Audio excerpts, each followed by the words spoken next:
అమెరికాలో చదువు ఉపాధి అవకాశాల కోసం చూస్తున్న భారతీయ విద్యార్థులు వృత్తి నిపుణులకు మరో షాక్ ఇచ్చేందుకు ట్రంప్ సర్కార్ సిద్ధమైంది. H1B F1 OPT ప్రోగ్రాంకు కొత్త ఫీజులు విధించేందుకు కసరత్తు మొదలుపెట్టింది. తుది నిబంధనలు అధికారికంగా వెల్లడి కావాల్సి ఉంది. ట్రంప్ సర్కార్ OPT దరఖాస్తులకు $1,00,000 ఫీజు తీసుకొచ్చే యోచనలో ఉన్నట్లు సమాచారం. అంతర్జాతీయ విద్యార్థులు డిగ్రీ పూర్తయిన తర్వాత అమెరికాలో పని అనుభవం పొందేందుకు OPT కీలకం.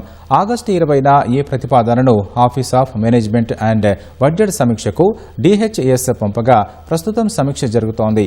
H1B పిటిషన్లపై ప్రతిపాదిత ఫీజులకు ఆఫీస్ ఆఫ్ మేనేజ్మెంట్ అదే రోజు ఆమోదం తెలిపినట్లు న్యూయార్కుకు చెందిన ఇమిగ్రేషన్ సంస్థ ప్రాగోమెంట్ తెలిపింది. గతంలో H1B వీసాలకు $1,00,000 ఫీజుపై మసాచుసెట్స్ ఫెడరల్ జిల్లా కోర్టు స్టే విధించింది. ఈ నేపథ్యంలో రెగ్యులేటరీ ప్రక్రియ ద్వారా ఈ ఫీజును తీసుకురావాలని DHS ప్రయత్నిస్తోంది. గతేడాది సుమారు 3 లక్షల మంది F1 విద్యార్థులు OPT ద్వారా ఉపాధి అనుమతి పొందారు. ఈ ప్రోగ్రాంలో ఏటా చేరే భారతీయుల సంఖ్య ఎక్కువగా ఉంటోంది. ఒకవేళ పెద్ద మొత్తంలో ఫీజు విధిస్తే విద్యార్థులపై ప్రభావం పడుతుందని నిపుణులు అంటున్నారు.